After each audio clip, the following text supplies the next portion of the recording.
What's going on, guys? Thank you for tuning in to the BS Show. Brett here, and I wanted to talk about a lightweight fight that we have coming up this Saturday, February 22nd, which is UFC Fight Night 168. We got the number 6th ranked lightweight Paul, the Irish Dragon Felder, fighting the number 7th ranked Dan, the Hangman Hooker. And if this does not have Fight of the Night written all over it, I don't know what does. Both of these dudes are just two gangsters that can fight. They're like street fighters. They're tough as nails, and they both bring it. And this is a 5-round fight, so I'm even more excited because I know that this is just going to be fireworks the whole time. And one would have to assume that this might have some number one contender / championship implications for the winner of this fight. Like I said, you got Felder at number 6, you got Hooker at number 7, and they're kind of jumbled up there at the top of that lightweight division. Obviously, Conor McGregor came back, and he's probably going to get a shot at either Tony Ferguson or the champion Khabib Nurmagomedov, depending who wins that fight. But in the top, 4 or 5 fighters, we got number 4 Gaethje, we got number 2 Poirier.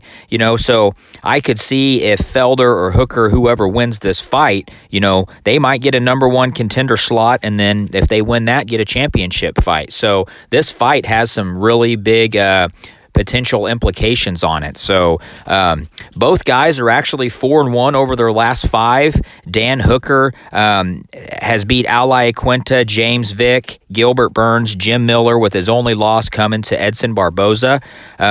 Some other notable losses for Dan Hooker in the UFC is Jason Knight and Yair Rodriguez. So a lot of his losses are very high-level guys. And Dan Hooker's just getting started, in my opinion. He trains down there at City Kickboxing with Israel Adesanya and Alexander Volkanovski, and their striking is, just so superior to everybody's, and it shows. It shows, and he does have a 5-inch reach advantage in this fight. So I definitely expect him to try to keep Felder at range and pick his shots, which is what he does well. But on the other side, you got Paul Felder, who is an extremely tough dude who doesn't quit, who has a no-quit attitude, and he's going to keep coming forward.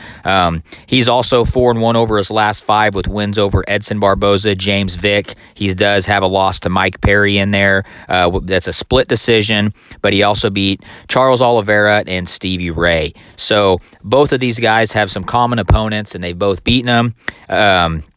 So I fully anticipate this being a fireworks fight. Both of these guys are going to bring it. They both say what they mean what they say, and they're going to fight. And I don't see it going to the ground much. I definitely see both of them standing and banging because that's fun for us. It's fun for them. That's what they want to do. And Paul Felder just seems kind of like the type of guy that if he feels that Dan Hooker has the advantage in the striking, he wants to stand and bang with him. So, on paper, you got Felder as a purple belt in Brazilian Jiu-Jitsu, Hooker a blue belt in Brazilian Jiu-Jitsu. I'm not saying it won't get to the ground, but I don't anticipate that. I anticipate this to be a stand-up fight with both of these dudes just brawling it out. Very technical striking, but at the same time throwing some leather. So let me know who you guys got in this fight. I'm not going to do a fight pick just because I'm so excited to see this fight. Let me know who you have in the comments below, and make sure you tune in this Saturday. Thank you for watching.